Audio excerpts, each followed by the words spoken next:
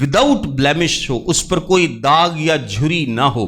وہ تقریباً 4 دن پہلے, یعنی 14 نسان ہے نا, تو 10 نسان کو وہ برہ خرید لیتے تھے اور 4 دن اسے اپنے پاس رکھتے تھے تاکہ اس سے ایک انس ہو جائے, ایک محبت ہو جائے کہ ہم خدا کے لیے کچھ قیمتی دینے جا رہے ہیں. آلدو کہ 4 دن تھوڑا پیریڈ ہے, لیکن پھر بھی 4 دن میں اتنی سی محبت تو جانور سے ہو جاتی ہے کہ آپ کو دیتے وقت تھوڑی سی تکلیف ہوتی ہے, اور آپ اس بات کو سمجھ سکیں کہ خدا نے اپنا پیارا تمام انسانیت کے لیے قربان کیا. 4 دن پہلے وہ لوگ برہ لے کے رکھ لیتے تھے, لیکن یہ پریکٹس تھوڑی سی اس لیے تبدیل ہو گئی کیونکہ اکثر لوگ جو برہ لے کے رکھتے تھے, کئی لوگ برہ پالتے تھے سال سال, اور مطلب پورا ہی پالتے تھے شروع سے ہی, لیکن جو کاروباری لوگ تھے, ہیکل میں سردار کاہن تھے, کیونکہ ان کی دکانیں بھی تھیں وہاں پہ. ایک جو کاہن تھا وہ انسپیکٹ کرتا تھا برہ, وہ پہلا ویندا سی کہ برہ ٹھیک ہے کہ نہیں. تو جو لوگوں نے اکثر پالے ہوتے تھے یا لوگ دور سے لے کے آتے تھے, وہ کہتے تھے تاڑا نہیں ٹھیک, آپ کو یہاں سے خریدنا پڑے گا. تو آہستہ آہستہ لوگوں نے برے پالنا چھوڑ دیے. انہیں کیا ریجیکٹ ہی کرنا ہے, انہوں نے کہا انہوں نے کیڑی مننی, انہوں نے کہنا دی لات نہیں ٹھیک تے, داند نہیں ٹھیک تے, دا کان نہیں ٹھیک, یہ برہ قربانی کے لائق نہیں ہے, آپ کو ہیکل سے خریدنا پڑے گا. اور ہیکل میں کن کے بازار تھے؟ ہیکل میں بازار تھے کاہنوں کے, سردار کاہن ہنا کے, اور جو بازار تھے ہیکل کے اندر اس کو ایون کہ ہنا کے بازار کہا جاتا تھا. اور آپ کو یاد ہے کہ یسوع مسیح نے 2 دفعہ ان بازاروں کو خالی کرایا تھا. جب کوڑا بنایا تھا تو 2 دفعہ خالی کرایا, تو وہاں پر یہ کاروبار ہو رہا تھا کیونکہ لوگ اور کرنسی لے کے آتے تھے, وہ کرنسی ایکسچینج کے نام پہ لوگوں کو لوٹتے تھے, وہ برے بیچنے کے نام پہ لوگوں کو لوٹتے تھے. پھر کبوتروں کی قربانیاں ہوتی تھی, کبوتر بیچنے کے نام پہ جو غریب لوگ تھے وہ کرتے تھے, لوگوں کو لوٹا جاتا تھا. تو یسوع مسیح نے ان کو وہاں سے نکالا بھی تھا. اب شاگرد کیا کریں گے؟ شاگرد بھی سیم ہی پروسیس فالو کریں گے, یعنی وہ ایک برہ خریدیں گے, برہ خریدنے کے بعد اس کی قربانی کریں گے, اور قربانی کرنے کے بعد تیاری کریں گے. اور وہ یسوع مسیح سے آ کے پوچھتے ہیں کہ تو بتا کہ ہمیں یہ تیاری کہاں کرنی ہے.